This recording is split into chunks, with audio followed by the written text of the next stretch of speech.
สวัสดีค่ะพ่อแม่พี่น้องสวัสดีFCทุกท่านเนาะค่ะกลับมาพบมาปอกับเจตาผ้ารวยคือเก่าค่ะในทางช่อง YouTube เนาะ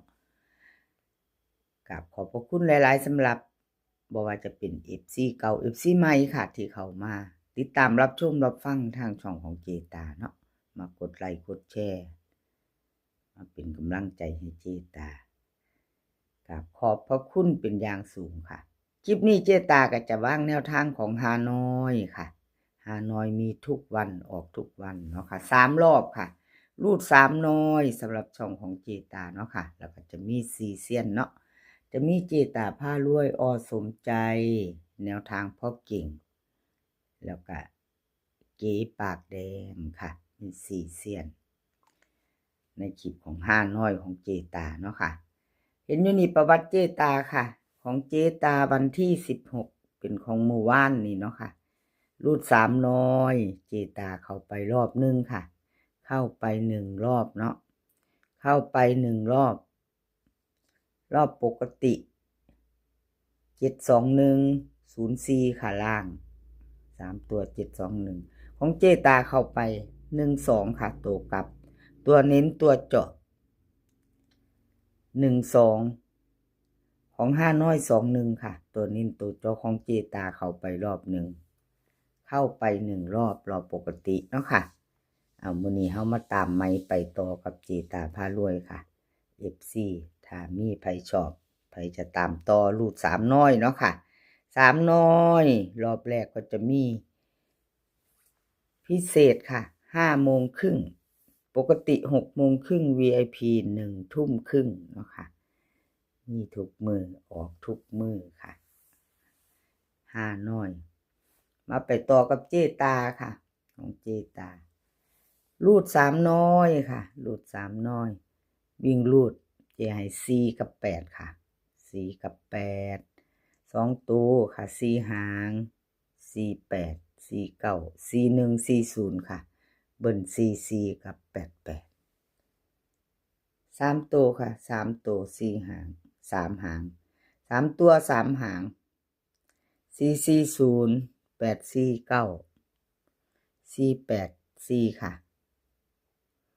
วิ่งรูดเด่นทอกันค่ะ4กับ8เอตาเด่นเท่ากัน2ตัวเน้น2หางค่ะ48กับ40 3ตัวเน้นหางเดียวค่ะ484แคปหน้าจอครับเพื่อจะไปต่อกับเจตาพารวยเนาะ5น้อยค่ะ5น้อยรูด3น้อยกับเจตาเลขทุกตัวเอามาวางเพื่อเป็นแนวทาง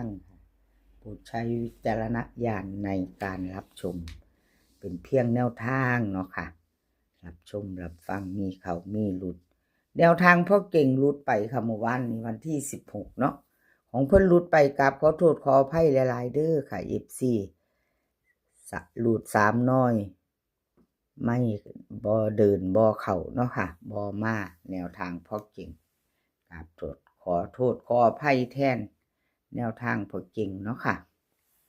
รูด3น้อยเจตาเป็นกำลังใจให้คือเก่าเด้อค่ะขอบบุญขอบคุณแนวทางพ่อเก่งค่ะสำหรับแนวทางที่มาวางทางช่องเนาะขอบพระคุณเป็นอย่างสูงค่ะเอามาไปต่อรุ่นใหม่แนวทางพ่อเก่งมื้อนี้วันที่17เนาะค่ะเป็นมื้อใหม่แล้ววันใหม่ไปใหม่เนาะค่ะวิ่งรูดพ่อเก่งให้มาค่ะวิ่งรูด3น้อยของเพิ่น3กับ9ค่ะ2ตัว4หาง37 36 98 97เบิ้ล33 99ค่ะ3ตัวค่ะ3หาง398 397 739 737วิ่งรูด3เก้าทอกันเด้อค่ะเด่นเท่ากัน2หางค่ะ2ตัว2หาง37กับ97ค่ะ3ตัวเน้นหางเดียว397แคปหน้าจอค่ะใครจะไปต่อกับแนวทางพอเก่ง รูดสามน้อยเนาะค่ะรูดสามน้อยรอบแรกก็จะมี VIP รอบสองปกติ รอบที่สาม VIP ค่ะในช่องของกีตาเนาะมีสามน้อยค่ะรูดสามน้อยกับขอบบุญขอบคุณพ่อเก่งค่ะที่ให้แนวทางมาวางทางช่อง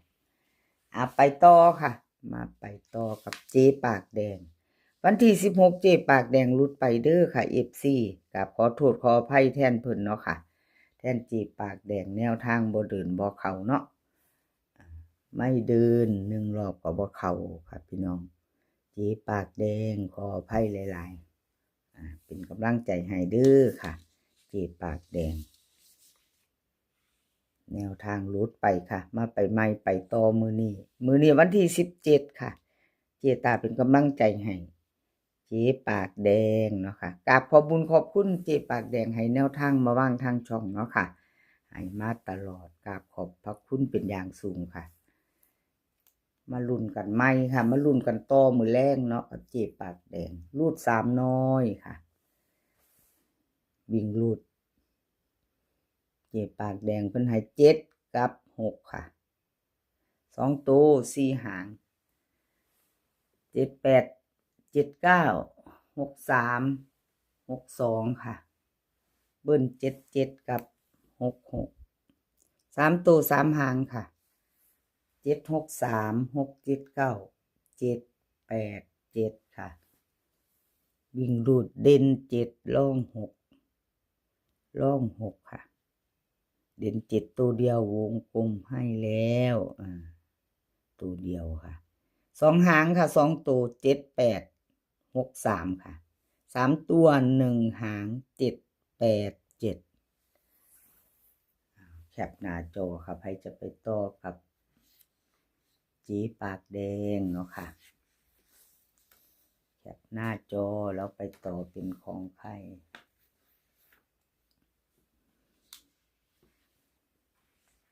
สมใจค่ะสมใจ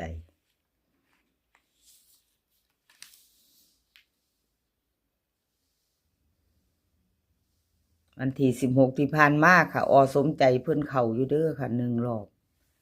5น้อยของเพิ่นรูด3น้อยเนาะค่ะรูด3น้อยของสมใจเข้าไปอยู่วิ่งรูดเพิ่น4กับ1ค่ะ4กับ1เข้าไปปกติค่ะ721 3ตัว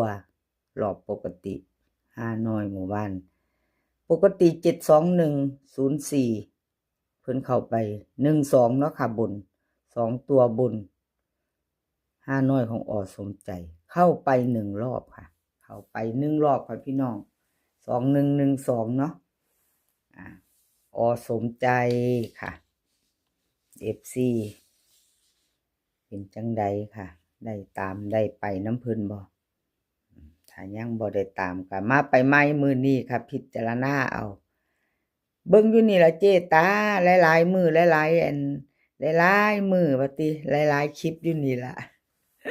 กับขอบคุณหลายๆเด้อค่ะที่เข้ามาเป็นกำลังใจให้เจตาอยู่เนาะเอาที่ชอบค่ะชอบก็จัดขัดก็ผ่านเนาะชอบก็จัดขัดก็ผ่านสมใจค่ะรูด3น้อยวิ่งค่ะรูด3น้อยวิ่งรูดของสมใจให้มา8กับ9ค่ะ2ตัว4หาง87 86 93 92เอาเขียนไก่เถอะเนาะพี่น้องแล้วเบิ่งเจตามบ่แม่นเสียนมาซะบ่93เบิ้ล88 99ค่ะ3ตัว3หาง893 929 887วิ่งรูดค่ะเด่นเท่ากัน8กับ9 2ตัวค่ะ89 87เพิ่นเน้นให้เน้น2ตัวเน้น2หาง87กับ92ค่ะ3ตัวเน้นหางเดียวค่ะ893รูด3น้อยค่ะ5น้อยมีทุกมือกับขอบบุญขอบคุณสมใจค่ะที่ให้แนวทางมาวางทางช่องของเจตาเนาะคลิปนี้ขอให้พี่น้องโชคดีกับรูด3น้อยมือแรงค่ะ เป็นวันที่17ค่ะให้โชคดีกันทุกคนมื้อนี้ก็ขอให้มีความสุขขอให้สุขภาพร่างกายแข็งแรงกันทุกคนค่ะเดินทางไปไสก็ขอให้ปลอดภัยเดินทางไปขอให้มีโชคกลับมาขอให้มีชัยคลิปหน้าพ้อกันใหม่ค่ะคลิปนี้ก็สวัสดีค่ะ